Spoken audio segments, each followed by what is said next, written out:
రేపటి బీజేపీ దీక్షకు అనుమతిని నిరాకరించారు. ఫీజు బకాయి బీజేపీ లడాయి పేరుతో దీక్షకు సిద్ధమయ్యారు. అయితే పార్టీ కార్యాలయం దగ్గర 2 రోజుల దీక్షకు ప్లాన్ చేశారు. బట్ శాంతి భద్రతల సమస్య తలెత్తే అవకాశం ఉందని బీజేపీ దీక్షకు అనుమతి నిరాకరించారు పోలీసులు.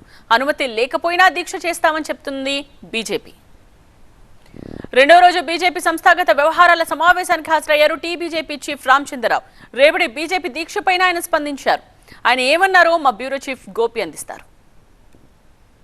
బీజేపీ జాతీయ కార్యవర్గ సమావేశాలు 2 రోజుల పాటు జరిగాయి. ఈ సమావేశాల్లో కీలక అంశాలపైన దిశానిర్దేశం చేయడం జరిగింది. పార్టీ క్యాడర్కి రామచంద్రరావు గారు ఈ సమావేశాలకు అటెండ్ అయ్యారు. సార్, ఏ అంశాలపైన జాతీయ కార్యవర్గ సమావేశాలు చర్చించాయి? న్యూ టీంకి ప్రధాని నరేంద్ర మోదీ, నితిన్ నవీన్ ఎటువంటి దిశానిర్దేశం చేస్తారు? ప్రధానమంత్రి నరేంద్ర మోదీ గారు పదాధికారులకు వారు దిశానిర్దేశం చేశారు.